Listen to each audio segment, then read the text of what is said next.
ओम गम गणपतये नमः। ओम श्री सरस्वत्यै नमः। ओम श्री सद्गुरु परमात्मने नमः। श्री योग वासिष्ठ महारामायण निर्माण प्रकरण 83वां सर्ग। इस सर्ग का विषय है कि एक चिन्मात्र ही भैरवाकार वह भगवान शिव तथा भगवती काली हैं। चिन्मात्र से अन्य वे नहीं हैं। बोध के लिए कल्पना दृष्टि से उस तरह भाषित होते हैं। यानी प्रलय के उपरांत जो भगवान रुद्र और भगवती काली दिखाई दे रहे थे, उनका वास्तविक स्वरूप चिन्मात्र ही है। उनका जो रूप दिखाई दे रहा है वह बोध की दृढ़ता के लिए ही दिखाई देता है।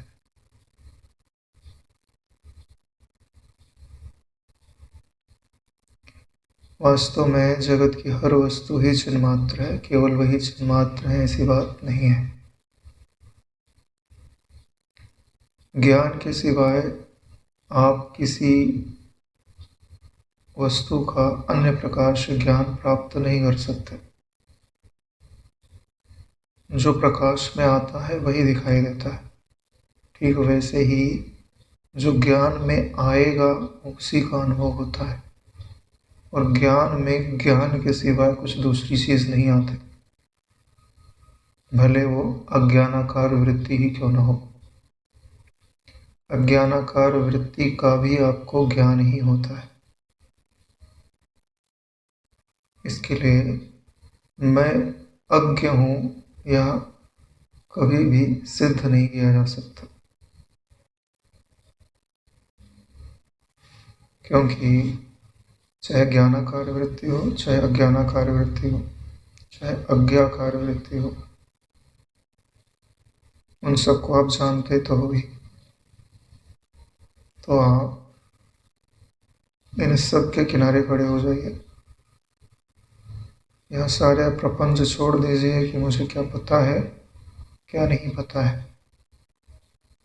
केवल इस बात पर अपने अनुभव को टटोल करके, गुरु के वचनों पर विश्वास करके समझ लीजिए कि जो कुछ भी प्रतीत होता है वह मेरे अस्तित्व के बगैर अनुभव में नहीं आ सकता। यानी मेरा होना ही शाश्वत है, बाकी जो कुछ भी अनुभव में आता है वह कभी आता है कभी चला जाता है। तो जब ये कहा जाता है कि कोई दिखने वाली वस्तु चिन्मात्र है, इसका अर्थ समझना चाहिए कि वह देखने वाले से पृथक नहीं होगी, तभी उसको चिन्मात्र कहा जाएगा। यानी यहाँ वशिष्ठ जी देख रहे हैं और भगवान रुद्र भगवती काली दिखाई दे रहे हैं, ऐसी बात नहीं है। देखने वाला और दिखने वाली दो वस्तुएं ही नहीं है, क्योंकि वशिष्ठत्व और रुद्रत्व और कालीत्व ये तीनों ही प्रकाशित हैं। जैसे अभी मैं बोल रहा हूँ, आप लोग सुन रहे हो, तो क्या मैं सिर्फ आपको प्रकाशित कर रहा हूँ? नहीं, इस शरीर को भी वैसे ही प्रकाशित कर रहा हूँ, इस अंतःकरण को भी वैसे ही प्रकाशित कर रहा हूँ। तो मेरे दृष्टि में सब कल्पित हुआ, सब दृश्य हुआ ना। यानी जब हम नेत्र में बैठ के बोलेंगे तब ये बात समझ में आएगी, या ये बात कही जाएगी कि मैंने उनको प्रलय काल में नृत्य करते हुए देखा। एक कदम पीछे हट जाओ, फिर क्या होगा? जिसने यह अनुभव किया मैं उसको भी देख रहा हूं, तो वशिष्ठत्व भी दृश्य हो गया ना। तो जब आप ऐसी जगह पे खड़े होकर के देखोगे तब आप पाओगे कि इन सब को छोड़ दो जो दिख रहा है, क्योंकि दिखने वाला पहले तो था नहीं, कुछ समय बाद नहीं रहेगा, अब भी बदल रहा है। तो वह अधिष्ठान क्या है जिसमें यह दिखाई दे रहा है? पता चलेगा कि जो देख रहा है उसी में यह दिख रहा है। बोले कोई दृष्टांत देके बताओ तो बात जल्दी से समझ में आ जाए। तो इसके लिए केवल एक ही दृष्टांत है, वो है आपके स्वप्न का। ठीक से अगर आपने अपने स्वप्न को देखा है, विचार किया है, तो उसके सिवाय आत्मानुभव में सबसे सटीक दृष्टांत कोई नहीं होता। क्यों? क्योंकि जिस भी दृष्टांत का कोई कथन करे तो हो सकता है कि वैसी वस्तु उसने ना देखी हो। जैसे किसी ने समुद्र को ना देखा हुआ हो, तो तरंगों को ना देखा हुआ, गांव में रहता हो, तो समुद्र का दृष्टांत तो भले इस प्रकार समझ नहीं पाएगा। लेकिन सपना तो सबको ही आता है। जैसे सपने में त्रिपुटी है, देखने वाला है, दिखने वाला है, सुखी होने वाला है, दुखी होने वाला है। उसमें भी कोई विद्वान है, कोई मूर्ख है। लेकिन सपने से जगने के उपरांत एक ही तत्व था, चाहे उसे सन्मात्र कह लो, चाहे चिन्मात्र कह लो। उसी में यह पूरा प्रपंच दिखा और बाधित भी हो गया। ऐसे ही इस जगत को आप आधि भौतिक मत समझो, काल्पनिक समझो, मानसिक समझो, भ्रांति से शुद्ध समझो। जब एक बार अज्ञान मिट जाएगा, अज्ञान की पकड़ ढीली हो जाएगी, तब आपको समझ में आएगा जिसको हम जगत बोलते हैं वो ब्रह्म का ही एक नाम है। जैसे वायु का स्पंदन और निस्पंदन दोनों वायु ही होता है, ऐसे ही चाहे जगत दिखे चाहे ना दिखे, ना उसको कभी बंधन है ना हो सकता है, ऐसे स्वरूप में वो प्रतिष्ठित हो जाता है। और जब तक आप ऐसे स्वरूप में प्रतिष्ठित नहीं होते, तब तक आपकी यात्रा चालू रहेगी। आपको कहीं रुकने नहीं दिया जाएगा। यही आदि नीति है।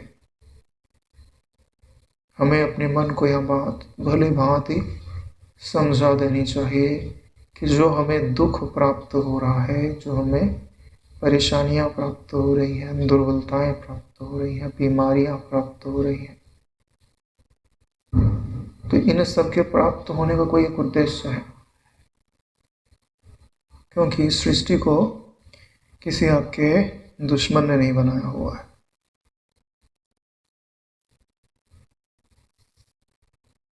किसने बनाया हुआ है?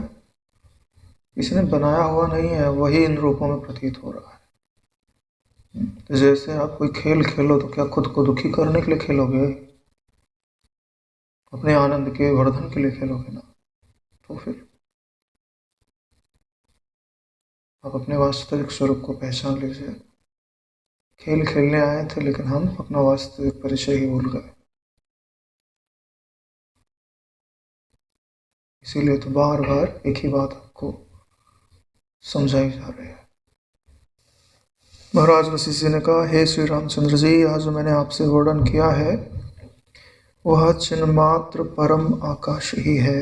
जो भी वर्णन में आया, भगवती काली का शरीर, उनकी इतनी लंबाई चौड़ाई, उनकी कालिमा, उनके अंदर दिखता हुआ जगत, उसमें जगत में सारी वस्तुएं नृत्य करती हुई, जो कुछ भी कहा गया है वह सब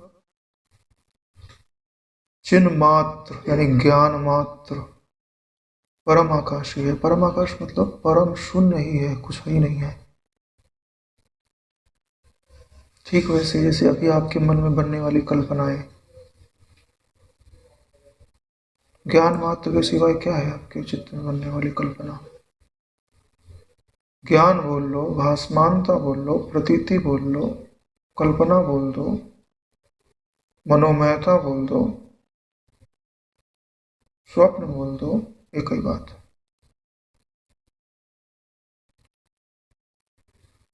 एक बात आप समझ ही नहीं पाते कि आंखों के बाहर जो दिखाई देता है ना, वो आंखों के बाहर होने के कारण आपको दिखाई नहीं देता। आपके मानस क्षेत्र में उसकी आकृति बन रही है, इसके लिए आपको दिखाई देता है। आपको यह भ्रम से प्रतीत होता है कि ये बाहर है। अभी कोई वस्तु बाहर होवे और उसकी तद अनुरूप वृत्ति ना बने तो आपको पता ही नहीं चलेगा कि वस्तु यहाँ है कि नहीं। ऐसे कितने सूक्ष्म जीवधारी हैं जो अभी भी यहाँ बैठे हुए हैं, आपकी बातें सुन रहे हैं, लेकिन आपको उनका बोध ही नहीं है। क्यों? तद अनुरूप वृत्ति नहीं बन रही।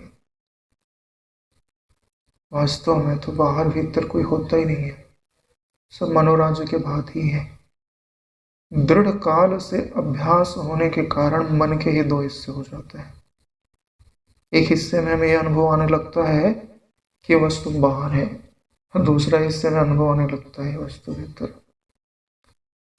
यही तो अज्ञान की दृढ़ता का कारण है नारायण। जिस दिन बाहर और भीतर का भेद खत्म हो जाएगा ना, उस दिन 50% रास्ता पूरा हो जाएगा।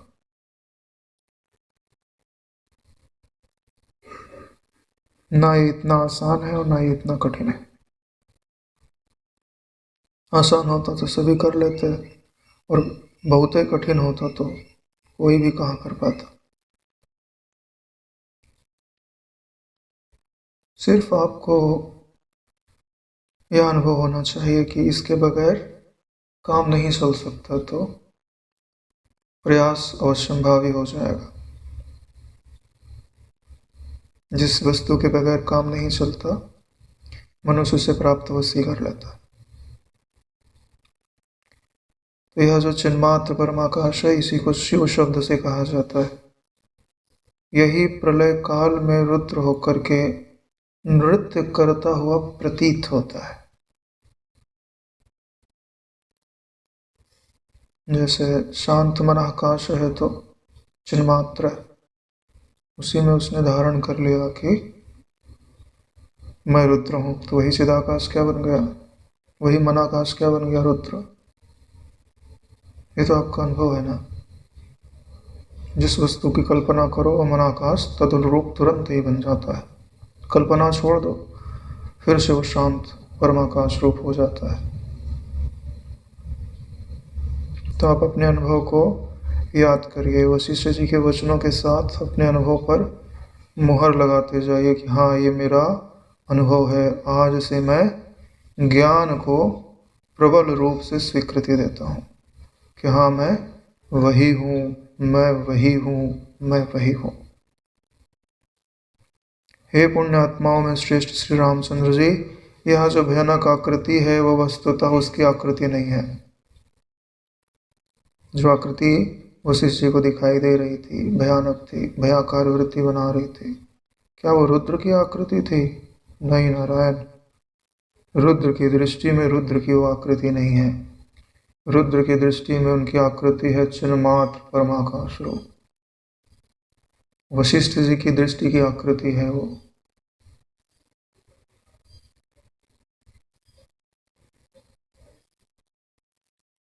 किंतु उस तरह का चिदघन चिदाकाश ही उस रीति से स्फुरित होता है जिस रीति से हमारी भावना होती है, उस रीति से ही स्फुरित होता है। अभी आप प्रश्न करोगे कि हमने कब भावना की कि यह जगत हमको ऐसा दिखाई दे।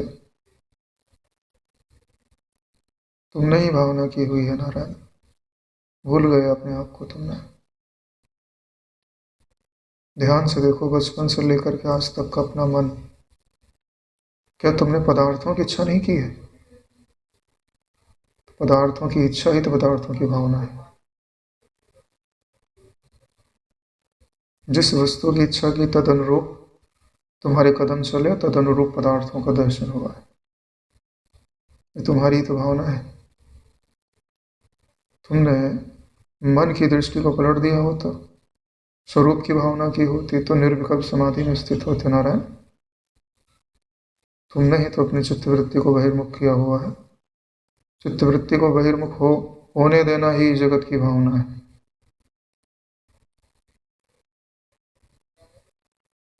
अगर तुम्हारी शुद्ध संबित चित्त रूपी फिल्टर से गुजरती ही नहीं तो इधर से क्यों खड़ा होता? तुम अपने स्वरूप को गलत जगह पर खोज रहे थे। दृश्य में खोज रहे हो ना, सुख को, शांति को, शाश्वतता को। रावण ने भी नहीं खोजा था, हिरण्यकश्यप ने भी नहीं खोजा था, है ना। 60,000 वर्ष तपस्या किया, क्या मांगता है? मैं अमर हो जाऊंगा। अरे जो तुम स्वभाव से ही हो, उसे मांगने की क्या जरूरत है? वो अनात्मा को शाश्वत बनाने का प्रयास कर रहा था। वही गलती तो हम सब करते हैं। उसमें तप का प्रमाण ज़्यादा था, हमें प्रमाद का प्रमाण ज़्यादा है। इसके लिए उसका एक कल्प की आयुष्य थी हमारी, 50, 60, 70 साल की है। उसने सोने की लंका बनाई, हम लोग मिट्टी की भी बना पाए, नहीं बना पाए। इनमें कारण तप ही तो है, लेकिन तप भी शाश्वत फल नहीं देता जब तक वो ईश्वर के चरणों में अर्पित नहीं होता। तो ऐसा जो चिन्मात्र परम आकाश तत्व है, मैंने ही उसे जाना। तत्व दृष्टि से हीन कोई प्राणी उसे वैसा नहीं देख सकता। जिसकी दृष्टि पर तत्व आरूढ़ न हो, वह उस तत्व को नहीं देख सकता। उसे तो आकृति ही दिखाई देगी।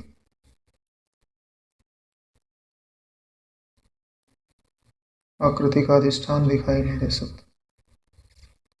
अरे जहाँ आकृति नहीं है, वो वहां भी ब्रह्म को नहीं पहचान सकता। तो जहाँ आकृति है, वहां तो सपने में भी पहचान नहीं पाएगा।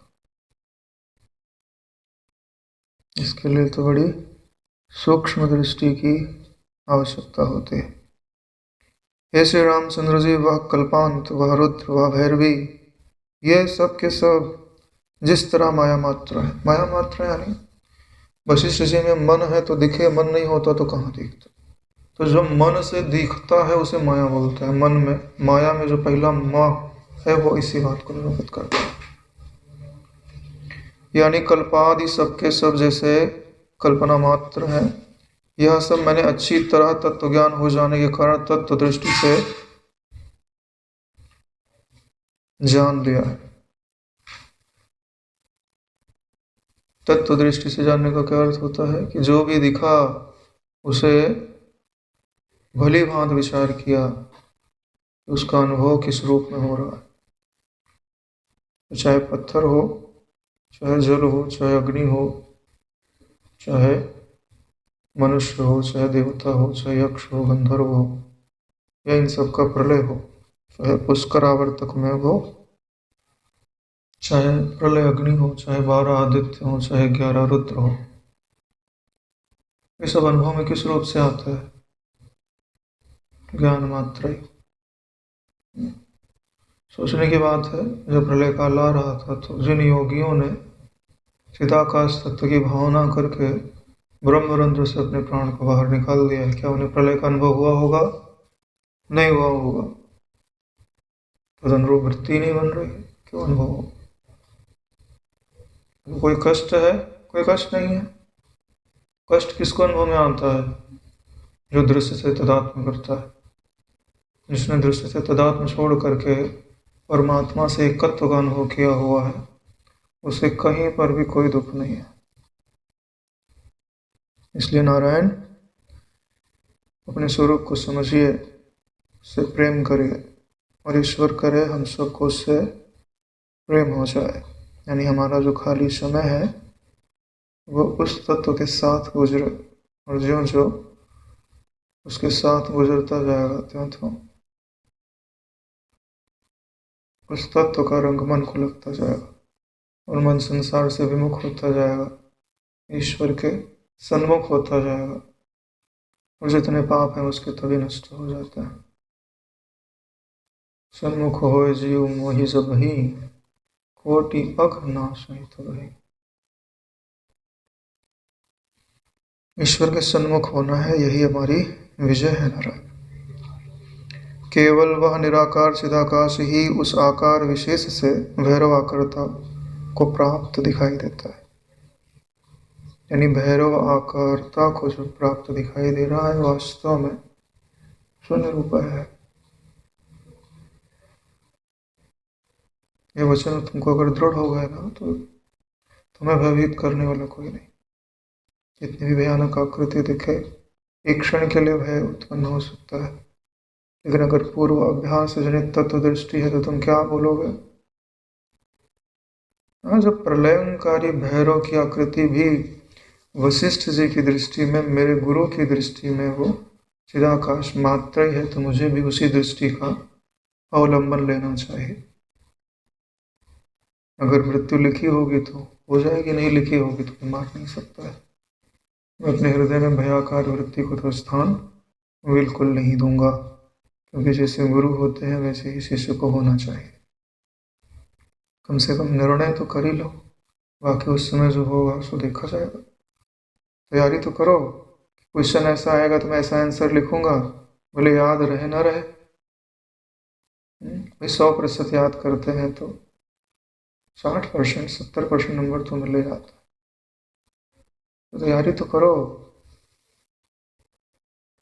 जैसे अभी यमराज प्रकट हो जाए, बोले भाई चलो समय हो गया पूरा, आपने भाई बोला कि भाई 5 मिनट का समय दे दीजिए, तो बोला ठीक है 5 मिनट में तुमको समय देता है, जो करना है कर लो। तो कभी सोचा है अगर आपको 5 मिनट का टाइम दिया जाए तो आप क्या करोगे? नहीं सोचा है तो सोचिएगा जरूर।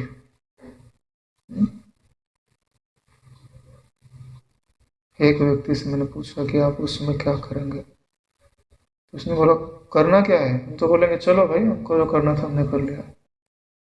मैंने बोला ये जो तुम्हारी बालक मति है, इससे कोई समस्या हल होने वाली नहीं है। या तो तुम तत्व को प्राप्त हो गए होगे तो बात अलग है, तुम्हारा निश्चय सही है, लेकिन तत्वनिष्ठा को प्राप्त नहीं हो तो अगर कोई आपको थोड़ा सा समय दे रहा है तो अपने आत्मज्ञान को दोहरा लेना चाहिए। क्यों? क्योंकि जैसे ही इस शरीर से आप निकलोगे ना, त्यों ही चिंतन करने का अधिकार, ब्रह्म विद्या दोहराने का अधिकार आपको छीन लिया जाएगा। लेकिन अब लोगों की मूर्खता के ऊपर मैं क्या बोलूँ, उन्हें अभी समझ ही नहीं है कि वो किस गफलत में अपना समय बिता रहे। सिर धुन धुन पछतावही, काल ही कर्म ही ईश्वर ही मिथ्या दोष लगावही।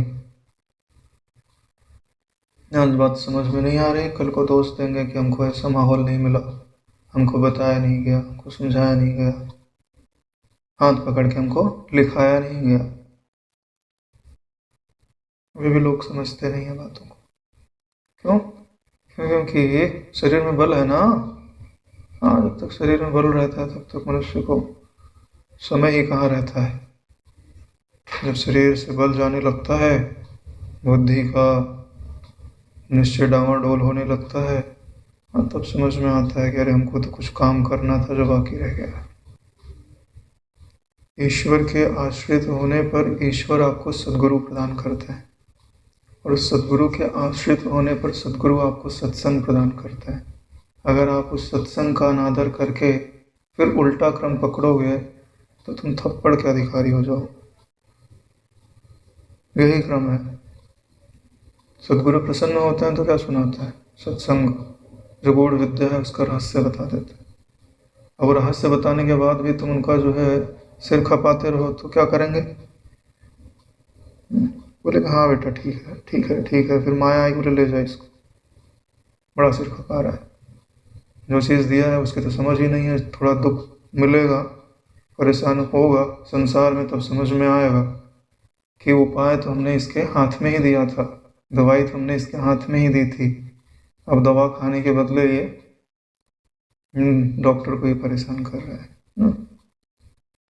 कई लोग नहीं होते दवाई जो है बोले कि खा ली, बोले नहीं पी ली थी। हरे हरे हरे हरे हरे। ये श्री रामचंद्र जी, यह जो भैरव आकारता आपको बताई है वह तो चिदाकाश रूप ही है। सच पूछिए तो उस तरह का यथार्थ में कोई रूप आदि नहीं है। यथार्थ में वैसा कोई रूप आदि नहीं है। वैसा क्या, कोई भी रूप आदि नहीं है, क्योंकि रूप शाश्वत नहीं होता। किंतु उपासकों की वासना के अनुसार भैरव आकारता को प्राप्त वैसा दिखता है। उपासकों की वासना के अनुसार या इच्छा के अनुसार वैसा रूप दिखाई देता है।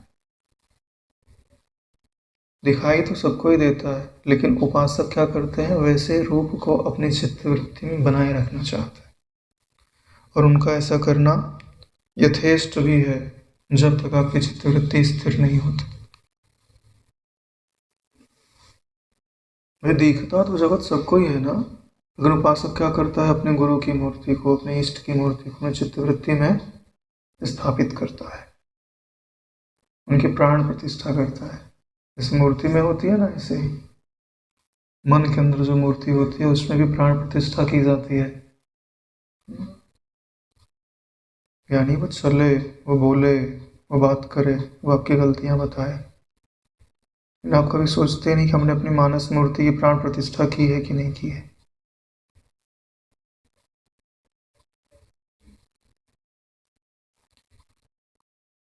हे श्री रामचंद्र जी, चूंकि वाचक यानी जिसको कहा जाता है, वाचक यानी जो कहता है, संबंध के बिना बोध नहीं होता। अरे भाई कुछ दिखेगा तो उसके बारे में बताया जाएगा, इसीलिए वाचक भी होना चाहिए और वाच्य भी होना चाहिए, तभी बोध होता है। तो ब्रह्म विद्या के उपदेश के लिए कोई ना कोई आश्रय तो चाहिए, इसके लिए इनके रूप आदि को स्वीकार किया जाता है। क्योंकि वशिष्ठ जी साकार है ना, तभी तो राम जी को ज्ञान दे रहे हैं। निराकार तो थोड़ी ना कि ज्ञान देता है, वाच्य वाचक भाव है तभी तो बोध हो रहा है, चर्चा हो रही है। वाच्य वाचकता में आप फंसे हो तो वाच्य वाचकता से ही आपको निकाला जाएगा। त्रिपुटी में फंसे हो तो तमोगुणी आकार की जो त्रिपुटी है वो फंसाती है, तो सत्वगुणी आकार की जो त्रिपुटी है वो छुड़ाती है। इसलिए कल्पना दृष्टि से देखी गई वस्तु का मैंने आपसे वर्णन किया। क्यों किया? ज्ञान प्रदान करने के लिए, जो ब्रह्माकार वृत्ति है उसका स्वरूप समझाने के लिए, जगत की असत्यता का बोध कराने के लिए, मनोमयता का, भ्रांति रूपता का बोध कराने के लिए। हे श्री रामचंद्र जी, चिरकाल के अभ्यास के कारण जगत में आपकी भौतिक दृष्टि प्रौढ़ बन गई है। चिरकाल के अभ्यास के कारण जगत में आपकी आदि भौतिक दृष्टि प्रौढ़ बन गई है। प्रौढ़ यानी मजबूत, दृढ़ बन गई है। जैसे पहले बीज से निकलता ना अंकुर तो कोमल होता है, लेकिन जब पेड़ बन गया तो प्रौढ़ हो गया, अब हिलाए नहीं हिलता। ऐसे ही बचपन से संस्कार डाले गए होते तो बहुत कब का हो जाता, जब दृढ़ हो गया तब समझाया गया कि मिथ्या था। दृढ़ होने के पहले समझा देते तो बात हो जाती। कलयुग है नारायण, नहीं तो पहले जब ब्रह्मचर्य आश्रम में प्रवेश होता था तो गुरुकुल में प्रवेश करा दिया जाता था, तो वहाँ तो ब्रह्मज्ञानी गुरु हुआ करते थे, तो ब्रह्म विद्या बचपन से ही मिलते थे। इस सत्युग के समय में सभी ब्रह्म विद्या को जानने वाले होते।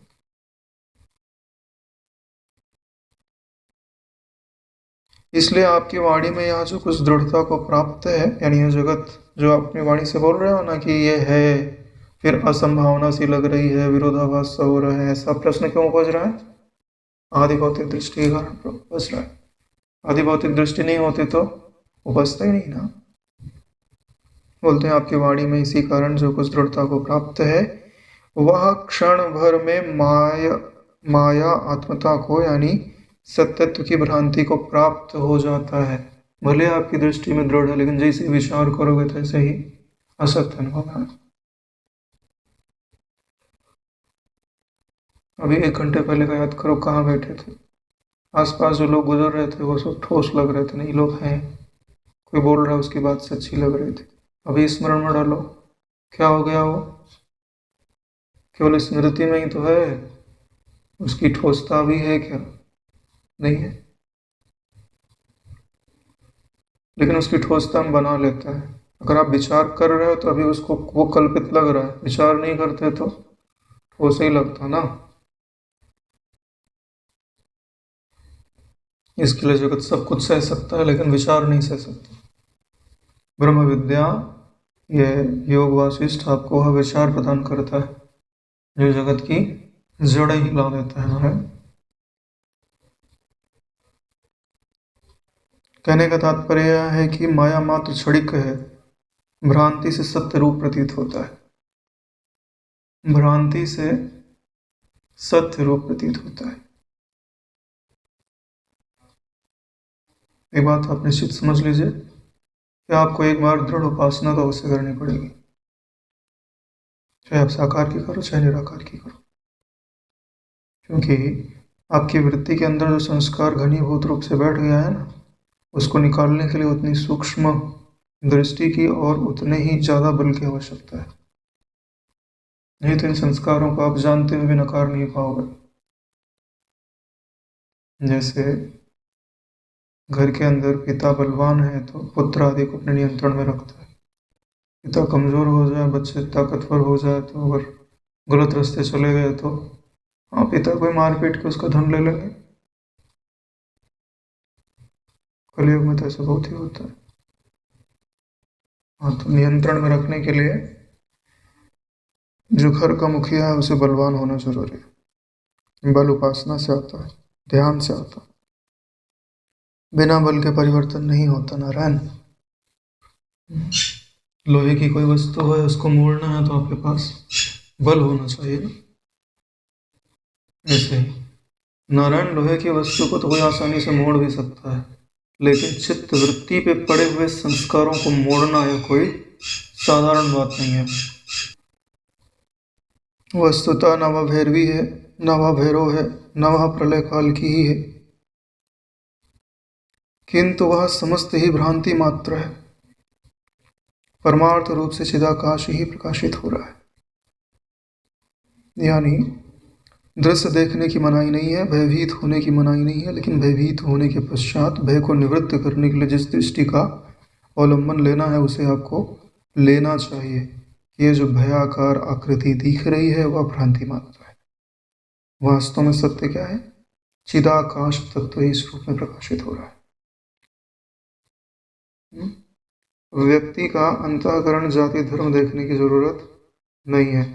भूत है, प्रेत है, मनुष्य है, गंधर्व है, पशु है, देखने की जरूरत नहीं है।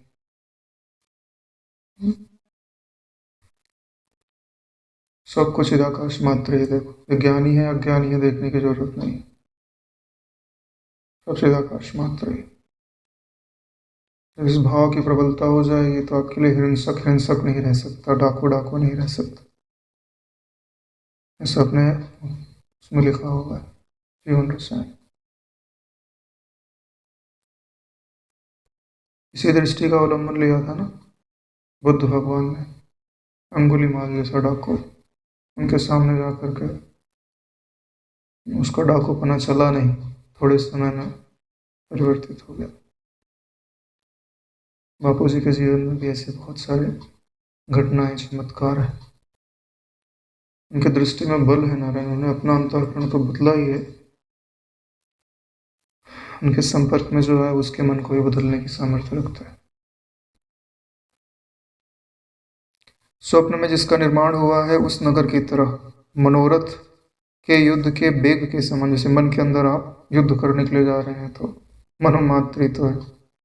सुन लेना या कह देना ही एकमात्र जिसका प्रयोजन है। ये सब जो कुछ बताया जा रहा है किसके लिए? मैं कह दे रहा हूँ, तुम सुन लो, ठीक है? वैसे जैसे कहानी सुनाई जाती है, ऐसे कथाओं के रस की तरह, मनोराज्य के विलास की तरह सब भ्रम है। वास्तव में जैसे हम लोग बच्चे थे ना, तो कहानी सुनने के लिए जिद किया करते थे, तो हमने भी वही काम किया ना। परमात्मा के बच्चे थे और परमात्मा से बड़ी जिद की, बोले हमको कहानी सुननी है। बोले ठीक है, तुम कहानी क्या सुनना, हम तुमको कहानी जिला देते हैं नारायण। कहानी को तुम जी लो। तुम कहानी जीने के लिए आए इधर, मनोरंजन करने के लिए, तो भूल ही गए कि हम कौन थे, फंस गए यहाँ पे। कहानी सुनना भारी हो गया। कहानी सुनने की जो इच्छा थी ना नारायण, वो भारी पड़ गई नारायण।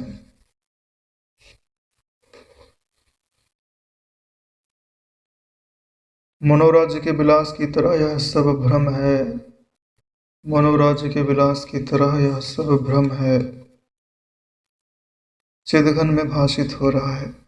जैसे स्वप्न नगर भासता है, जैसे स्वच्छ आकाश में भौतिक बुद्धि होती है, जैसे आकाश में केशुनरक भासता है, वैसे ही अचित चिदघन में भ्रांति से यह जगत भाषित होता है। अचित चिदघन का मतलब होता है ऐसा चिदघन जिसमें स्फुरण नहीं है, उसमें यह स्फुरित जगत भासता है। आकाश में भौतिकता भासती है। भौतिकता का मतलब आकाश में कोई रूप नहीं है, कड़ाहे जैसा है। तो ये तुम्हारी दृष्टि में है, आकाश में नहीं। आकाश नीला नीला है तो तुम्हारी दृष्टि में है, आकाश में नहीं। प्रबोध होने पर एकमात्र स्वच्छ चिदाकाश ही अपने स्वरूप में अपने से भासता है। प्रबोध होने पर यानी स्वरूप का बोध होने पर एक चिदाकाश ही अपने स्वरूप में अपने से भासता है, यानी मुझे मेरे ज्ञान के लिए किसी की आवश्यकता नहीं है, न नेत्र की, न कान की, न जीभ की, न मन की, न बुद्धि की। मैं स्वयं से ही स्वयं को जानता हूँ। ठीक है, क्या जानता हूँ कहा नहीं जा सकता, क्योंकि कहने के लिए बुद्धि चाहिए ना। जब तक बुद्धि है तब तक ये सारे शब्द हैं। बुद्धि नहीं है तो मैं अपने आप से अपने आप को जानता हूँ।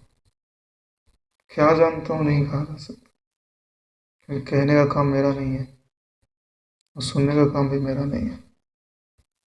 जब प्रबोध नहीं रहता तब चिदात्मा ही जगत रूप वैसा भासता है। ज्ञान नहीं है तो जगत भासता है, ज्ञान है तो चिदाकाश भासता है। जैसे चिदाकाश में स्वयं ही आत्मा स्फुरित होता है, वैसे ही पट में स्फुरित होता है। पट में नहीं, जैसे कपड़ा है तो उसके अंदर तंतु तंतु है, फिर वही कुर्ता बन जाता है, पैजामा बन जाता है, कच्छा बन जाता है। ये कई तो तत्व था, नाना प्रकार के वस्त्र बन गया। देखोगे तो कपास मात्र ही है। ठीक है, वैसे ही चिदाकाश तत्व ही रहता है, नाना पदार्थों के रूप में प्रतीत होता है।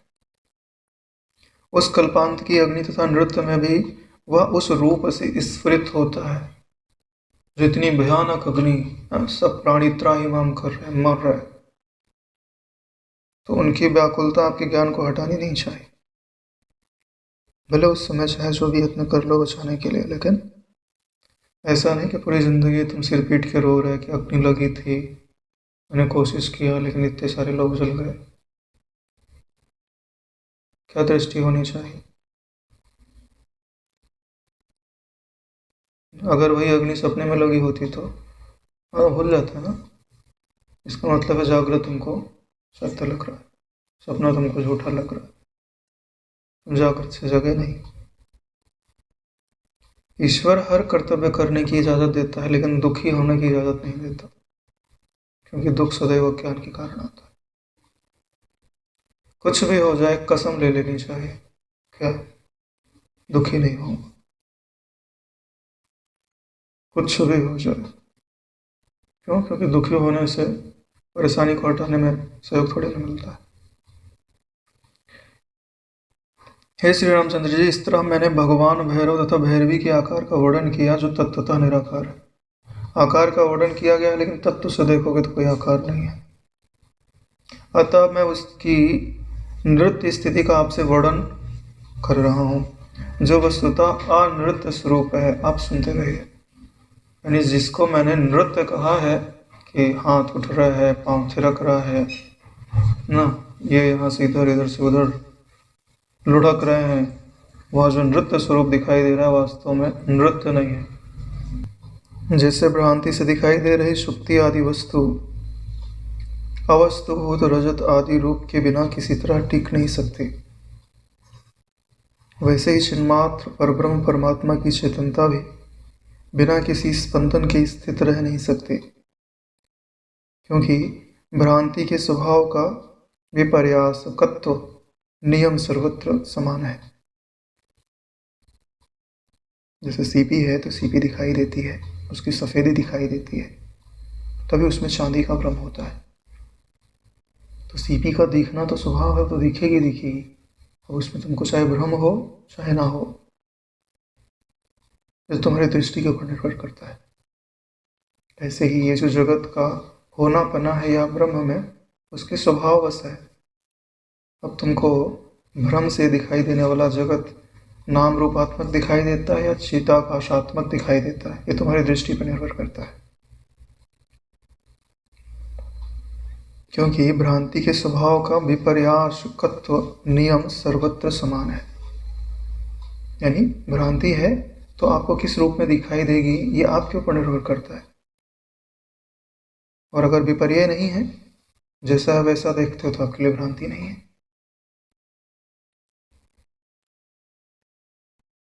इसलिए जैसे सुवर्ण कटक केयूर आदि आकारों से सुशोभित होने वाले अलंकार रूप से स्थित होता है, वैसे ही सदरूप चेतन ब्रह्म ही अपने स्वभाव से रुद्र रूप धारण कर स्थित होता है। यानी सुवर्ण है तो उसमें कुछ ना कुछ आकार अवश्य होगा। नहीं होगा? होगा नारायण, है ना? बोले हमने गहने नहीं बनाए तो बिस्किट रूप में है। बिस्किट नहीं है, बोले कि धरती में कण रूप में है, कण का भी तो आकार है।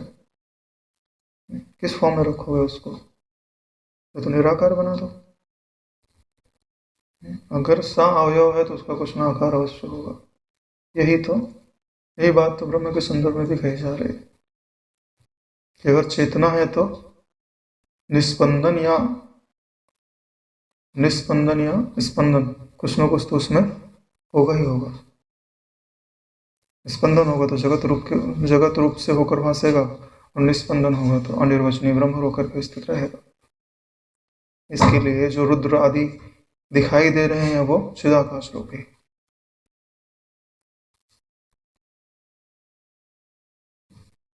इसके लिए जगत से होने से डरो मत। जगत से भागने की जरूरत नहीं है, पहचानने की जरूरत है। क्यों? क्योंकि कि आपको ब्रह्मबोध हो जाए, उसके पश्चात भी जगत दिखना बंद ना होए तो तुम क्या करोगे?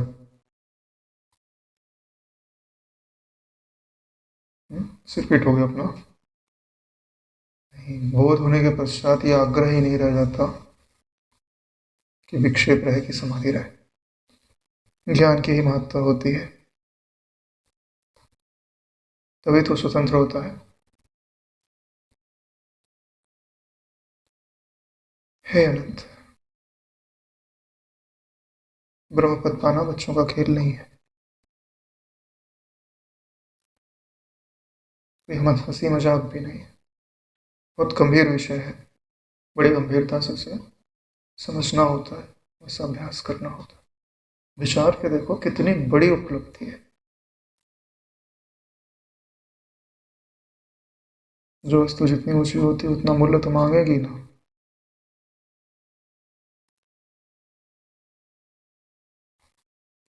जो चेतन है उसमें चेतनत्व अवश्य होता है, वह स्पंद धर्म वाला होता है, क्योंकि अधिष्ठानता स्वाभाविक होती है, इसमें संदेह नहीं है। अगर चेतन है तो उसमें स्पंदन भी होगा ही होगा। चित्त का काम क्या है? चित्त किसी वस्तु को कब बोलते हो आप? अरे जब ज्ञान अनुभव में आता है तब उस वस्तु को चित्त बोला जाता है। वो अनुभव में आने के लिए ज्ञान का स्फुरित होना जरूरी है ना, नहीं तो पता कैसे चलेगा? जब तक ज्ञान स्फुरित नहीं होता तब तक चित्त है ये कहा ही नहीं जा सकता। कहेगा कौन? स्फुरित होगा तभी तो कहा जाएगा। इसलिए बोला गया है कि जो चेतन है, जिसमें चेतनत्व अवश्य स्वभावता है, वह स्पंद धर्म वाला अवश्य होता है। स्पंद धर्म है, लेकिन यह धर्म नहीं है कि अपने में अनेकत्व को सत्य माने। स्पंदित होगा, भासेगा कुछ ना कुछ, अब उसमें उसको चिदाकाशत्व ही भाषित होता है कि भेदत्व भाषित होता है, ये उसके ऊपर निर्भर करता है।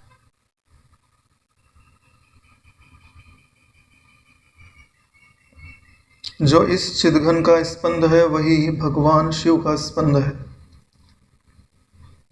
क्योंकि दोनों एक ही तत्व है। वही हम लोगों के सामने अपनी वासनावश नृत्य रूप से विराजमान होता है। यहाँ पे जो वासना वासना बोली जाती है, कौन सी वासना है पता है? तदीक्षत बहुश्याम प्रजाए, यही वासना है। और ये व्यष्टि की वासना नहीं है, समष्टि चित्त की वासना है। इसी के कारण जगत भी दिखता है, जगत का प्रलय भी दिखता है, प्रलय के उपरांत भगवान रुद्र भी दिखते हैं, भगवान भगवती भी दिखाई देती है, काली भी दिखाई देती है। उन सब में कारण क्या है? आपका संकल्प, आपका स्पंदन। और बोले मेरे में स्पंदन क्यों है? बोले तुम्हारा स्वभाव है। स्वभाव के लिए प्रश्न नहीं किया जाता। बोले फूल में सुगंध क्यों है? तुमको खुशबू देनी थी ना, इसलिए भगवान ने डाल दी। अरे भाई स्वभाव है फूल का, वो अग्नि का स्वभाव है गर्मी, जल का स्वभाव है ठंडक, पृथ्वी का स्वभाव है सुगंध देना, ऐसे ब्रह्म का स्वभाव है स्पंदित होना।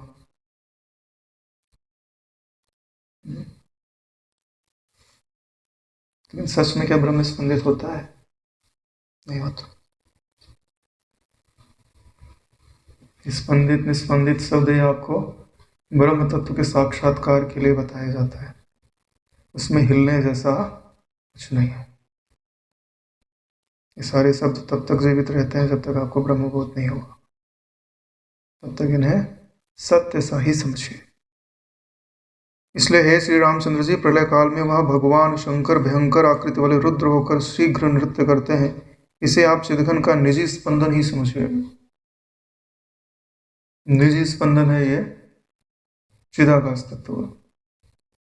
तो ये हम लोगों ने जो वासनाएं धारण की हुई, क्या निजी स्पंदन नहीं है? हम अपने स्वरूप को पहचानते ही नहीं है, तो हम कैसे बोलेंगे कि हमारा ये स्वरूपता स्पंदित है? हमारा जो स्पंदन है वो मना आश्रित है, वासना आश्रित, स्वाभाविक नहीं है। हम स्वयंभू ब्रह्मा नहीं है,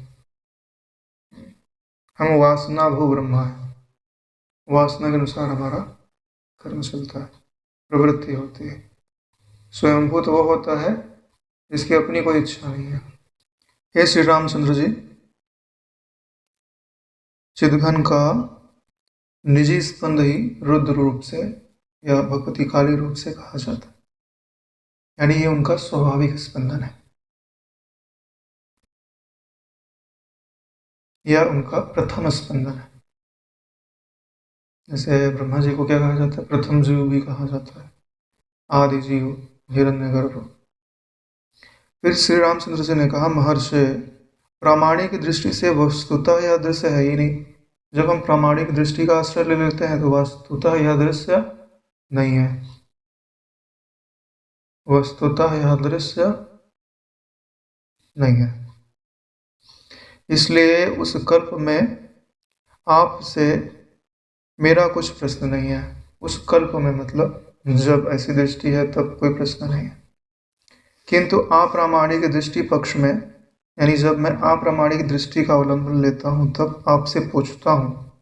क्या पूछता हूँ? कि जो कुछ एक तरह से सत्तावान सा है वह सब प्रलय काल में नष्ट हो जाता है। यानी जगत की दृष्टि से देखें तो जो एक सत्तावान सा दिखाई देता है, जब प्रलय आती है तो वो नष्ट हो जाता है। फिर कल्पांत में महाशून्य उस परम आकाश में चैत्य रहित चिति कैसे रहती है? क्योंकि चिति का तो स्वभाव है चेतित होना या कुछ न कुछ रूप धारण करना। जब प्रलय काल हो गई, सारे दृश्य समाप्त हो गए, तो वो चिति कैसे रहती है? कैसे रहती है मतलब किस स्वरूप में रहती है? तथा आश्रय के अभाव में चेतयिता कैसे रहती है? देखो, चेतयिता का आश्रय क्या है? नाम और रूप। नाम और रूप न होवे तो चेतयिता का कोई आश्रय नहीं है, चेतने का कोई आश्रय नहीं है, कोई कारण ही नहीं है। अथवा स्व अतिरिक्त चिति क्रिया के अभाव में चिदघन कैसे चेतता है? स्व अतिरिक्त चिति क्रिया के अभाव में चिदघन कैसे चित होता है, चिदघन में स्फुरण कैसे होता है। कहने का तात्पर्य है कि उस दशा में त्रिपुटी का रहना किसी तरह नहीं बन सकता। यदि आप कहें तो उस समय ना रहते हुए भी दृश्य को अविद्या दिखला देती है, क्योंकि वहां पे कुछ नहीं था, फिर रुद्र रूप में दिखाई देने लग गए। तो इसीलिए प्रश्न कर रहे हैं कि कुछ ना रहते हुए भी दृश्य को, यानी रुद्र रूप दृश्य को और भगवती काली रूप दृश्य को अविद्या दिखला देती है, क्योंकि दृश्य का होना ही यह बताता है कि अविद्या है। अब चाहे बाधित अविद्या हो या चाहे अबाधित अविद्या हो, इसलिए उसी से त्रिपुटी की सिद्धि हो सकती है। तो इस पर मेरा सविनय यह निवेदन है कि सर्ग और प्रलय में विशेषता ही क्या रही। बिल्कुल विशेषता नहीं है नारायण, भ्रम है राम जी को कि सर्ग में और प्रलय में कोई विशेषता है। जो तत्वज्ञानी होते हैं उनकी दृष्टि में क्या है, जो सर्ग है वही प्रलय है, जो प्रलय है वही सर्ग है, दोनों कोई अंतर नहीं है। जिसने ध्यान से अपने मनोराज्य को देखा है, तो मनोराज्य के पहले जो मन है, मनोराज्य के समय भी वही मन है, और एक सेकंड में मनोराज्य को लीन कर दिया। हाँ भाई, क्या क्या भूल रहे थे आप, जो सोच रहा था ना, ये प्लानिंग कर रहा था, ये करूंगा ये करूंगा ये करूंगा, छोड़ दिया, एक सेकंड में सारा विचार गायब हो गया।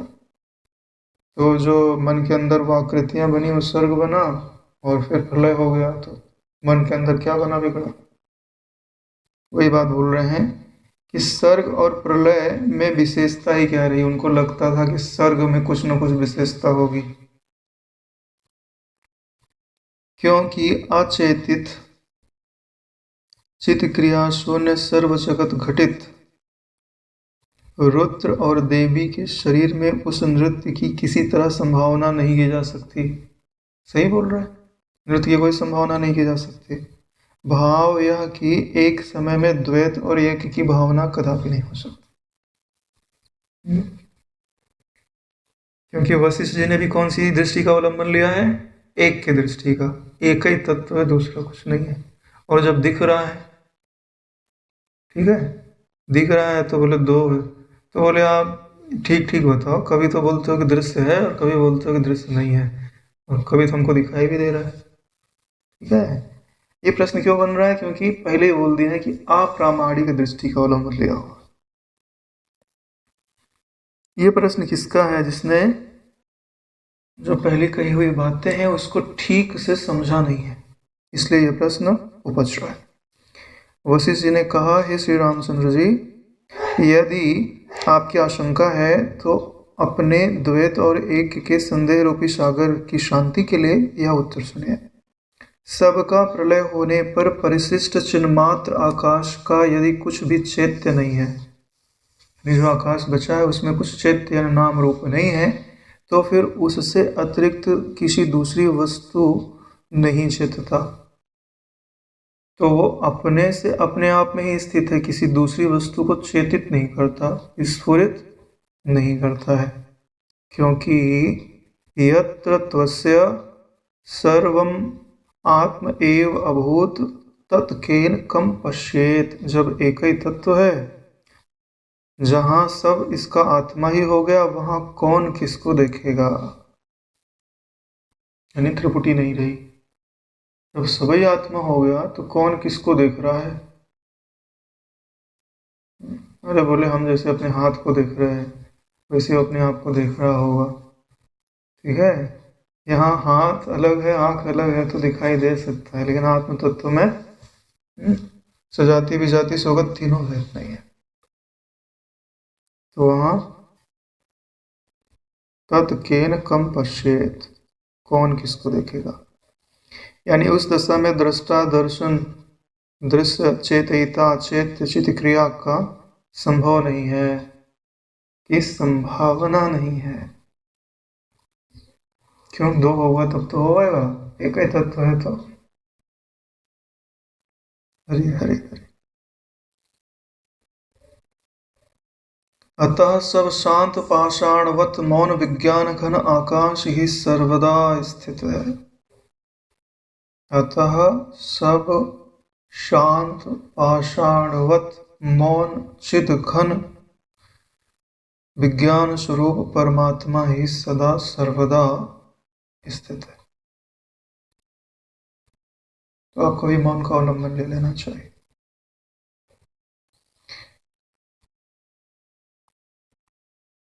और जो कुछ यह चेतित होता है वह उस ब्रह्म का अविज्ञात आत्मरूप ही प्रलय में भी रुद्र देवी और उनके नृत्य रूप से प्रथित अर्थात वर्णित होता है, कहा जाता है। स्वरूप का बोध है तो आत्मा ही आत्मा है, स्वरूप का बोध नहीं है तो क्या बोल रहे हैं? अविज्ञात आत्मरूप। फिर जो कुछ दिखाई दे रहा है वो आत्मरूप तो है लेकिन अविज्ञात है।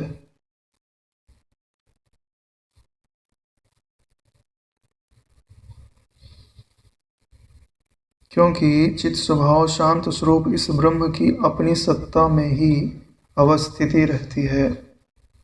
चित स्वभाव इस ब्रह्म की शांत स्वरूप अपनी सत्ता में ही अवस्थिति रहती है, होती है। अपनी सत्ता से वो कभी च्युत नहीं होता है।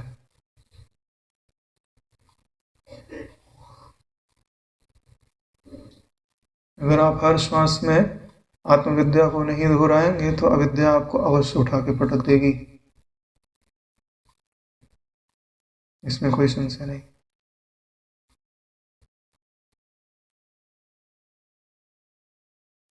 जैसे कोई घर में अग्नि लगी हो, चारों तरफ अग्नि हो, और आपको एक ऐसा वस्त्र दे दिया जाए कि भाई तुम इसको पहने ही रहना, ठीक है, हाथ से पकड़े ही रहना, हाथ से छोड़ना मत, नहीं तो ये वस्त्र खुल जाएगा और अग्नि तुमको जला डालेगी। तो तुम्हारा क्या कर्तव्य बनता है कि जब तक उस अग्नि में क्षेत्र से पूरी तरह बाहर नहीं निकल जाते तब तक उसको अपने हाथ से पकड़े रहो। जैसे ज्वालामुखी के अंदर वगैरह जाते हैं, कितना टेम्परेचर होता है, पल भर में राख हो जाए, लेकिन मनुष्य उसके अंदर जाके खोज करके आ जाता है। एस्बेस्टस के वस्त्र बनाए जाते हैं, लेकिन अब वस्त्र का आश्रय छोड़ दे तो पल भर भी नहीं लगेगा, है ना, धुआं बन के ऊपर निकल जाए। ऐसे ही कर्तव्य होता है आपका कि ब्रह्म विद्या रूपी जो कवच है, आपका वस्त्र है, आप उसको पहने रहो। आपके पास जितना बल है उतना तो करो, बाकी ईश्वर बोलो तो देख लेंगे। आप उतना भी नहीं करते तो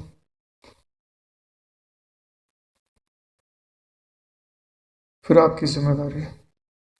जैसे स्वप्न में एकमात्र चिति ही अंतःकरण में ग्राम और नगर सी होती है और नगर आदि का स्वरूप धारण करती है, परंतु यथार्थ में वहाँ पूरा आदि कुछ नहीं रहते। जो वहाँ कुछ रहता है वह विज्ञान आकाश ही है, इसके अतिरिक्त कुछ नहीं। यानी स्वप्न में एक विज्ञान आकाश ही सत्य है और कुछ सत्य नहीं। अभी हम लोग बैठे हैं इधर, आधे घंटे बाद जितना पढ़ना है, सुनना है, मनन करना है, कल्पना में ही रहेगा। केवल विज्ञान आकाश ही सत्य है। जहाँ तुम रहोगे वहाँ विज्ञान आकाश है, बाकी जो घटनाएं घट रही हैं ये केवल स्मृति मात्र ही रहेगी, और अधिक इनमें कोई बल नहीं है। अधिक से अधिक ये तुम्हारी स्मृति के रूप में ही जीवित रह सकती है। अगर तुमको अपनी स्मृति में परिवर्तन करते आ गया तो तुम जगत को जीत लिए। क्यों? सुख दुख किस कारण होता है? जो चीजें स्मृति में गई हैं वही तो रुलाती हंसाती हैं। इसलिए समस्त गेय को भली भांति जानकर, यानी जो भी गेय है ना उसको पकड़ो और भली भांति जानो। ठीक है ना, पूछो गेय से कौन हो भाई तुम, ठीक है, वो तो बोलने से रहा, है ना, उत्तर भी तुम्हें ही देना पड़ेगा क्यों क्या है।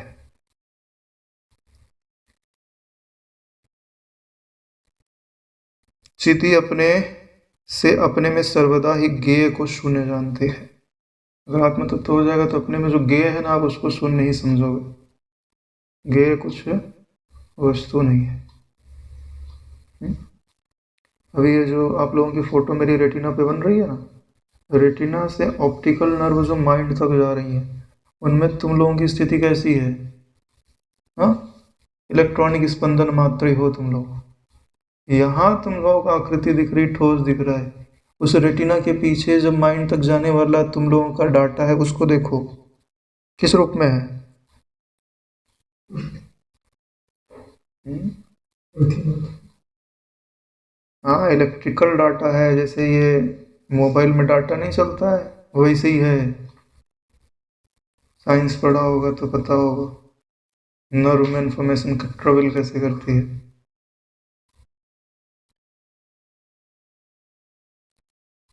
केमिकल एनर्जी के रूप में। तो तुम लोग केमिकल एनर्जी ही हो, बस माइंड में जाके फिर से आकृति बन जाती है और हम इसको सत्य समझ रहे हैं। तुम्हारे में और मेरे इस ज्ञान के होने के बीच में एक प्रोसेस है। उस प्रोसेस में सत्य में गुजरा जाता है। ये सब है क्या? ज्ञान मात्र ही है। क्यों? क्योंकि गुजर किससे रहा है? ज्ञान तंतु से होकर गुजर रहा है। तो ज्ञान तंतु में ज्ञान के रूप में ही रहोगे ना तुम, आकृति के रूप में थोड़े रहोगे। ये जो तरंगे होती है उनमें नाम रूप रहता है, हाथी घोड़ा रहता है क्या? एक एनर्जी ही है जो फ्लो होके जा रही। वैसी डिवाइस मिलती है तो नाम रूप प्रकट हो जाता है, उसी डिवाइस का नाम मन है। तथा प्रलय काल में भी सृष्टि के प्रारंभ क्षण से लेकर प्रलय क्षण तक जो जैसा संपन्न होता है, सबको अपना स्फुरण समझती है। बस यही सत्य बात है। सबको तुम अपना स्फुरण ही समझो कि मैं ज्ञान मात्र हूं और ज्ञान का ही स्फुरण सारा जगत मात्र है। मयि अनंत महाम्भोधो आश्चर्यं जीवो विचय उद्यन्ति घ्नन्ति खिलन्ति प्रविशन्ति स्वभावतः।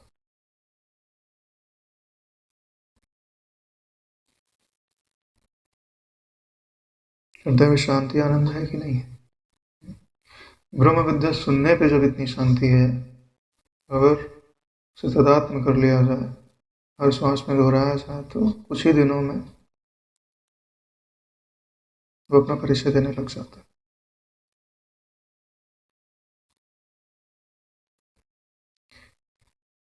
जिसको आप जानते नहीं हो, उसके साथ भी रहने लग जाओ तो उससे ही परिचय हो जाता है। ऐसे ही ब्रह्म को आप जानते नहीं हो, इसके लिए पराई वस्तु लगता है। पहचान लो, उसके साथ समय गुजारो, उससे बातें करो, उसे अच्छा समझो, बुरा मत समझो। आपका मित्र ही है, स्वरूप ही है ना। अपना समझो, उसकी आवश्यकता अनुभव करो। प्रेम के लिए दो ही चीजें तो जरूरी होती हैं, अपना मानना और उसकी आवश्यकता अनुभव करना। ठीक है।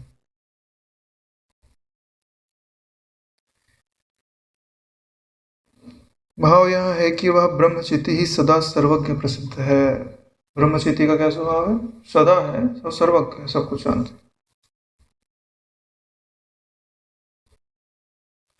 हे श्री रामचंद्र जी, यह चिति स्वभाव कोटर में भीतर स्फुरित होती हुई अपनी ही कल्पना से क्षण, कल्प और जगत की भ्रांति धारण करती है। अपनी ही कल्पना से क्षण, चाहे एक पल का अनुभव, चाहे कल्प, है ना, इतना सारा लंबा समय अनुभव हो, वह जगत उस स्थिति के लिए क्या है? भ्रांति मात्र। कुछ भी दिखा सकते हो। ईश्वर से कभी ये मत मांगना कि मुझे माया दिखा दो, ठीक है? मायापति को दिखा दो। माया तो बहुत देख ली। माया, अरे भाई जादू नहीं देखना भाई, बहुत परेशान कर दिया जादू ने। यह चिदाकाश निज स्वभाव रूप आकाश में भीतर स्वयं ही भीतर देदीप्यमान कांति वाला होकर के वह यह मैं और तुम आदि नानाविध कल्पना किया करता है। जो स्फुरित हो ना चिदाकाश, अपने ही भीतर ही बोले ये यह है, ये वह है, यह मैं हूँ, ये तुम हो, ऐसी कल्पना करने लगता है। इसलिए हे श्री रामचंद्र जी, ना तो द्वैत है, ना ऐक्य है, न शून्यता है, न चेतन है, न अचेतन ही है, किंतु एकमात्र निश्चित मौन ही है। मौन मतलब कुछ स्फुरित नहीं हुआ, मन की निष्पन्द दशा, उसी को मौन बोलते हैं। त्रिपुटी नहीं है। जब हम ब्रह्म विद्या की ओर चलते हैं ना, तो ब्रह्म का जो स्पंदन है उसको धीरे धीरे शांत करते हैं। तो जो मौन है तो क्या वही स्वरूप है? बोला नहीं, अथवा वह मौन भी नहीं है। क्यों? क्योंकि मौन होना या ना होना यह मन पे निर्भर करता है, किंतु चिन्मात्र ही स्थित। ये जो मौनता थी या निर्मौनता थी, जिस आकाश में दिखाई देती है, जिस ज्ञान में दिखाई देते हैं, वही चिन्मात्र ही सत्य है। चित्त के स्वयं चैत्य स्वरूप होने के कारण कहीं कोई कुछ भी नहीं सतता, यानी चिंतन का विषय नहीं बनता।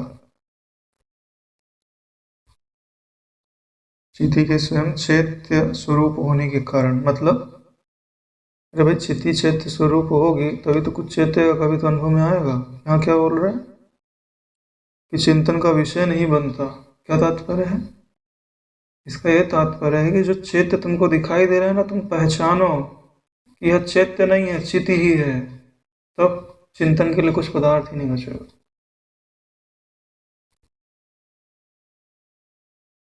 चिंतन के लिए कोई पदार्थ नहीं बचेगा तो क्या स्थिति घटेगी? मौन की, समाधि की। इसलिए हे श्री रामचंद्र जी, यह निश्चित है कि चैत्य और चेतन क्रिया के न होने से चेतयिता भी कोई नहीं है, यानी कुछ चेत नहीं रहा है। अर्थात चिति से भिन्न न तो चैत्य है न चेतन क्रिया है। यानी जो आपको चैत्य दिखाई दे रहा है या चेतन क्रिया दिखाई दे रही है, चेतयिता दिखाई दे रही है। जैसे रचयिता होता है ना, वैसे चेतयिता होता है, रचना करने वाला। ऐसे चेतना करने वाला, चेत्यता करने वाला, उसी को क्या बोलते हैं? चेतयिता। ये सब कुछ नहीं है भाई, इसमें त्रिपुटी मत बनाओ।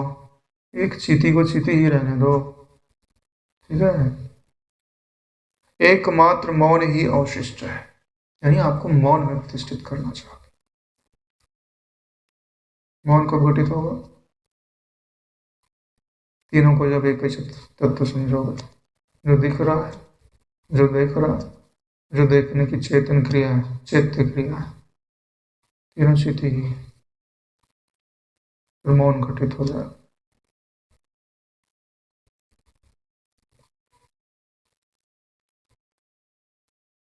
इस संपूर्ण वांगमय प्रपंच में निर्विकल्प समाधि ही सिद्धांत है। जितनी भी चीजें आपको बताई है ना, इनमें सिद्धांत क्या है? बोले निर्विकल्प समाधि ही सिद्धांत। ज्ञान में समाधि का अर्थ वह नहीं होता जो योग में होता। समतत्व का में जब चित्तवृत्ति का आधान हो जाता है, तो वेदांत में समतत्व चिन्मात्र तत्व को कहता है, और योग में समतत्व शून्य तत्व को कहता है। यानी कुछ पता नहीं चल रहा तो समाधि लग गई। ज्ञान में बोले मेरे सिवाय कुछ दूसरा नहीं है तो समाधि लग गई। दोनों के आश्रय में अंतर है। हालांकि परिणाम में जाकर जब निर्विकल्प समाधि लगेगी ना, तो दोनों में अनुभव में अलगाव नहीं रहेगा, एक ही अनुभव होता। दृष्टि की अंतर है खाली।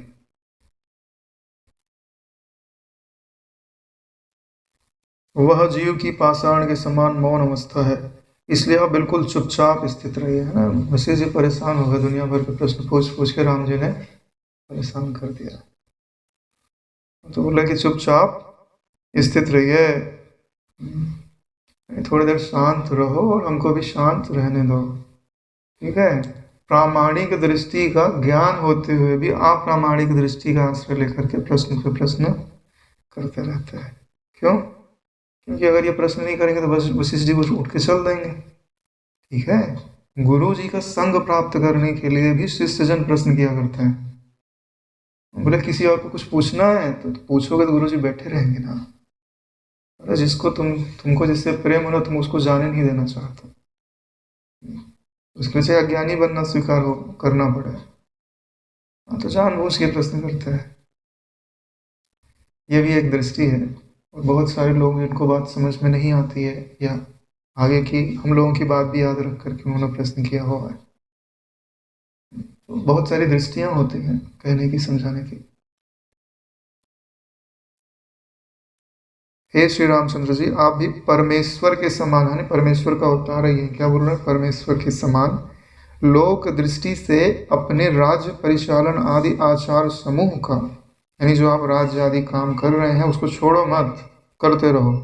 पिता पितामह आदि से जो क्रम चला आ रहा है, जैसे आपके पिता ने किया, उनके पिता ने जैसा किया, वैसा आप करते रहो।